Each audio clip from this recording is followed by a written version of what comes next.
Bienvenue dans cette nouvelle vidéo où nous allons voir les différences entre les protocoles TCP et UDP. Avant de commencer, n'oubliez pas de vous abonner à la chaîne et d'activer les notifications pour ne pas louper les prochaines vidéos. Et si vous souhaitez accéder à un mini-cours sur le réseau entièrement gratuit, vous avez juste à cliquer sur le lien dans la description. À la fin de cette vidéo, vous saurez comment différencier les deux protocoles TCP et UDP. Chaque fois qu'un ordinateur veut communiquer avec un autre, la communication entre ces deux ordinateurs doit être de bonne qualité. C'est-à-dire que la communication doit être fiable afin que nous puissions garantir que les données sont reçues correctement. Par exemple, lorsque vous souhaitez afficher une page web ou consulter un email, vous vous attendez à voir la page web complète et dans l'ordre. Ou bien même si vous téléchargez un fichier, ce serait bien de recevoir le fichier au complet et pas seulement une partie du fichier, car si les données sont manquantes ou corrompues, eh bien cela ne vous servirait pas à grand chose. C'est là que le protocole TCP entre en jeu. TCP signifie protocole de contrôle de transmission et c'est l'un des principaux protocoles utilisés dans un réseau TCP/IP. Le protocole TCP permet de garantir que toutes les données sont bien reçues et permet aussi de vérifier qu'ils sont bien arrivés dans l'ordre. Car sans TCP, certaines données pourraient être manquantes ou corrompues. Par exemple, si vous affichez une page web sans TCP, eh bien les images pourraient disparaître et le texte pourrait être à l'envers et dans le désordre.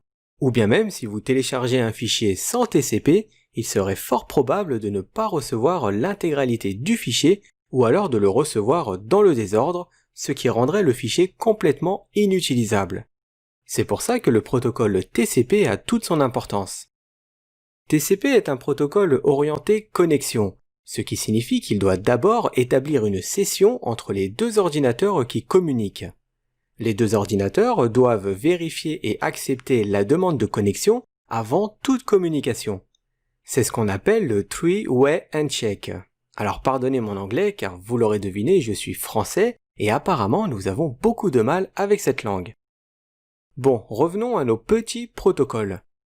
Cette connexion s'établit en 3 étapes.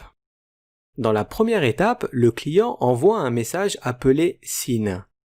Ensuite, à l'autre bout, le serveur enverra un message de type SYN-ACK pour accuser la réception, c'est-à-dire pour informer le client qu'il a bien reçu le message.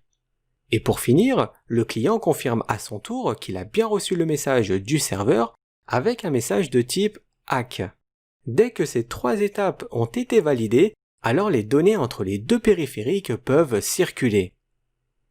Une autre chose importante à retenir à propos de TCP, c'est qu'il garantit la livraison des données. C'est-à-dire que si un paquet de données est perdu, alors TCP le renverra. Passons maintenant au protocole UDP qui est très similaire à TCP. UDP sert aussi à envoyer et recevoir des données. Mais la principale différence, c'est que UDP est un protocole sans connexion. Ce qui signifie qu'il n'établit aucune connexion et donc ne garantit pas la livraison des données. C'est-à-dire que l'ordinateur continuera à envoyer ces données, peu importe si le serveur à l'autre bout les reçoit ou non. Un autre point à retenir, c'est que comme UDP n'établit aucune session et qu'il ne garantit pas la bonne livraison des paquets de données, eh bien il sera plus rapide que TCP.